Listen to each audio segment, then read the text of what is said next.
Hello again, ladies and gentlemen, Sake here, and welcome back to Dungeons & Dragons 5th edition for absolute beginners. And as promised, we are going over 3 more races today: the human, the Dragonborn, and the Gnome. Starting off with the human, they are as you would expect, humans, coming in varying shapes and sizes and professions.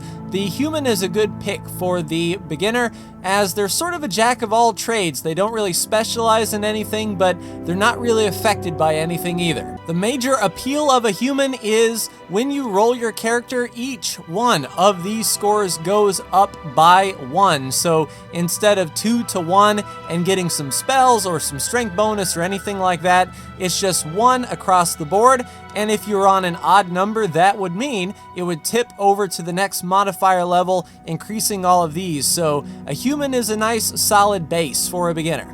And just like you and me, the human's age goes up to about a century. They're considered adults in their late teens. As far as alignment goes, humans are also the most diverse, covering all 9 spectrums of alignment, from lawful good to chaotic evil. Humans are a standard human height and build from 5 to 6 feet tall, anywhere from 120 to 250 pounds depending on your build, and no matter what your speed is 30, meaning you can move 6 squares in a movement turn. As far as languages go, they understand Common and 1 other language of their choice. This is pretty powerful, so instead of 2 base languages that are forced, a human can choose one from the list of known languages. Playing with variant rules, you can also give your human 1 feat of your choosing. So the human's strength comes with their ability to adapt everything, and their perks will come from their background and their class. So the human can adapt wherever the human may go. So if you are a beginner and you're not exactly sure what race to choose, the human is a good start. Next up, we have my personal favorite race to play, the Dragonborn. They are humanoid dragons, medium size as humans. Of course, you can imagine how strong and stocky these fellas are, and they have some pretty unique bonuses that set them apart from everyone else. Firstly, Dragonborn get 2 bonus to their strength and 1 to their charisma. So you would think that something that looks like this may not be the best at talking to people, but certainly an intimidation can be the way to go. Or if you are the typical Dragonborn paladin, you can do some persuasion with that bonus. What really sets them apart though is that +2 to their strength, allowing them to do massive melee damage, as we can see from this guy here with his broad axe. Dragonborn development is very quick compared to humans. By the time they are 3 years old, they have the physical and mental capabilities of a human 10-year-old. They become adults at age 15 and live about 80 years. When it comes to alignment, Dragonborn are usually 100% on one side of the fence or the other. They don't tend to be neutral in anything. They're either the most devout good Dragonborn or the most chaotic evil Dragonborn. Dragonborn stands over 6 feet tall, weigh 250 pounds, but their size is still medium when it comes to the battle map. And much like most races in D&D, your walking speed is 30, which means 6 squares of movement during your turn. The thing that sets the Dragonborn apart, though, primarily is their draconic ancestry, which means when you make a Dragonborn, you choose a color. That color is associated with a damage type, and also a breath weapon of that type. So if you choose to be a black, blue, brass, bronze, or copper Dragonborn, you have a 5 by 30 foot line in which a dexterity save is needed. So you have a straight line 6 squares down. So if this guy was casting his breath weapon, 1, 2, 3, 4, 5, 6, everything in this line would be hit with that type of damage. If you choose to be a gold, green, red, silver, or white Dragonborn, your Dragon Breath becomes a 15-foot cone area of effect in which they have to perform a dex save. The good thing about these fire breath attacks is even on a success, they do roll out of the way, they still take half damage. And you can see those damage levels here: 2d6, 3d6, 4d6, and 5d6. So if this same Dragonborn was casting his cone fire breath weapon, it would be 15 feet out 5, 10, 15. However, you would go 5, 10, 15, and everything in between here. So that cone is pretty big. From here all the way over, 15 feet. So every enemy in this area and ally is affected by your breath weapon. It is a one-time use until you take a rest, whether it be a short or a long, so you can't just spam out breath after breath after breath. But in a pinch, it is a nice area of effect weapon. One other thing for choosing your draconic ancestry, the Dragonborn type you choose gives you resistance to this type of effect. Acid, lightning, fire, poison, or cold, so you will only take half damage from those type of effects if you are that particular type of dragon. And to close out the languages, the Dragonborn knows 2 languages, Common and Draconic, so yes, Dragonborn can speak to full-fledged dragons. The last race for today, we'll be talking about the Gnome. Now, the Gnome is humanoid, albeit very small, with wild, unkempt hair. Their personality is very appreciative, and they're usually in bewilderment with everything that they see. They're very inquisitive creatures. The first thing we'll talk about is the Gnome's ability score modifier. Gnomes get a +2 to their intelligence roll, meaning they get a +1 to their modifier, increasing the saving throws, arcana, history, investigation, nature, and religion score by that 1. Gnomes age and mature just like humans. They are expected to settle down by the time they are 40, however. The big difference is gnomes can live 350 to 500 years. On the alignment scale, the gnome is usually good. They're more inquisitive. Think of them with a children's temperament, and it's hard to find a bad child. They're out there, but the majority of them are good by nature.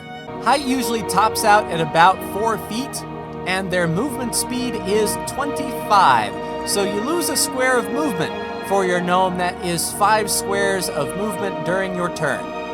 As a gnome, you also have dark vision, superior vision in dark and dim conditions within 60 feet if it were bright light, and if it were complete darkness, it would appear as dim light. You can't discern color, only shades of gray, just like your standard dark vision for your drow.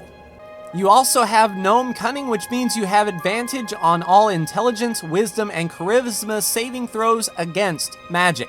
So a spellcaster is trying to damage your intelligence, your wisdom, or your charisma, and you need to make a check. You roll that d20 twice and take the higher of the 2 number to make your save. Your 2 base languages are Common and Gnomish. However, Gnomish shares its script, its writing, with Dwarven, so you can kind of get away with Dwarven as long as it's written. But as far as speaking and hearing, you understand Common and Gnomish just fine. There are 2 sub-races for Gnome. When you choose a Gnome, you can choose to be either a rock Gnome or a forest Gnome, each with their own individual perks. The first perk of picking a forest gnome is your dexterity increases on your base roll by 1, meaning if you place an odd number in your dexterity slot and choose a forest gnome, that will push it to an even number, which will give you 1 extra modifier, which affects your dexterity saving throw, acrobatics, your sleight of hand, and your stealth.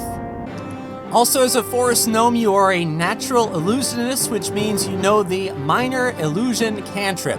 This is a spell that can be cast at any time because it is a cantrip. It has a range of 30 feet, that is 6 squares. It lasts for 1 minute. You create a sound or an image of an object within range that lasts for the duration. The illusion ends if you dismiss it as an action. If you create a sound, its volume can range from a whisper to a scream. Your voice, someone else's voice, lions roar, beating drums, any sound you choose. This is a good distraction for enemies to get them to look the other way.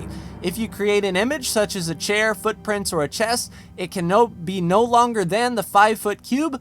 It can't create sound, light, smell, or any other sensory effect. It is an object. Physical interaction reveals it to be an illusion because things pass through it. If a creature uses it to examine the sound or image, the creature can determine that it is an illusion on a successful intelligence investigation check against your spell save DC. If the creature discerns the illusion for what it is, it becomes faint. So it's still there, but the creature knows that it is an illusion. But definitely an unsuspecting dumb creature, if you wanted to distract it, to get it to go down the hallway, or to say, hey, come here, I need you, the Minor Illusion cantrip is right up your alley.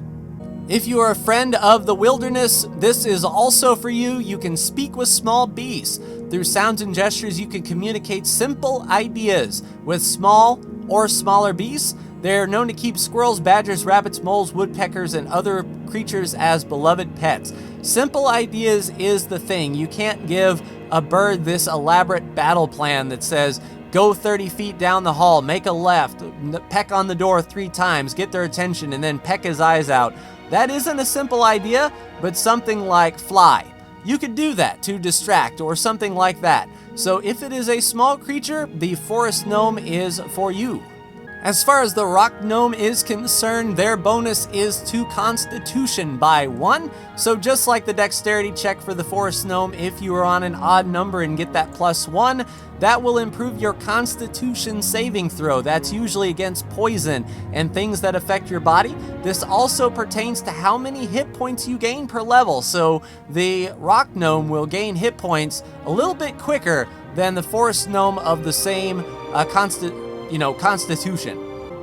As a rock gnome, you also have Artificer's Lore, meaning when you make an intelligence history check related to magic items, alchemical objects, or technological devices, you can add twice your proficiency instead of normal proficiency. At level 1, your proficiency is 2, so if you wanted to look at a gear and understand who built it way back when, if you were a rock gnome, you add +4 to your d20 roll rather than that +2. The last thing you have as a rock gnome is the Tinker feature. So you spend an hour in the game and 10 gold pieces worth of materials to construct a clockwork device, and it actually does have an armor class of 5 and 1 hit point. So it is essentially another character that you make. It breaks after 24 hours unless you spend another hour to repair it, or when you use your action to dismantle it, and can reclaim the materials, and you can have 3 devices at a time. So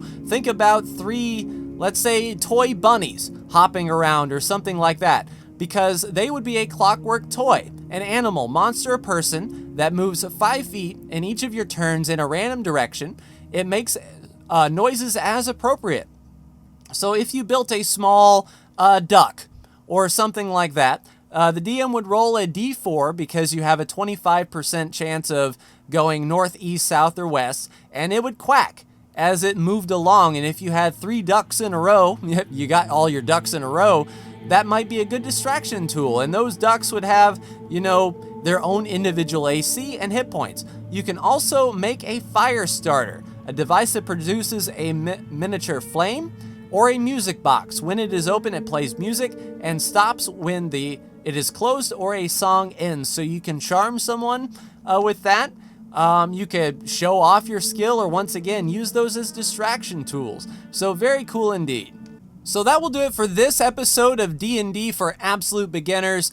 In the next episode, we're finishing up the races. We have half elf, half orc, and tiefling as your last 3 races to choose from. So your homework for next episode, do any of these 3 races sound good to you? The human, the gnome, or the Dragonborn? I myself really do like that Dragonborn, but let me know what you think in the comments below. But that will do it for me. Like, share, and subscribe if you are so bold. Thank you so much for tuning in, and I will see you for the next D&D for Absolute Beginners.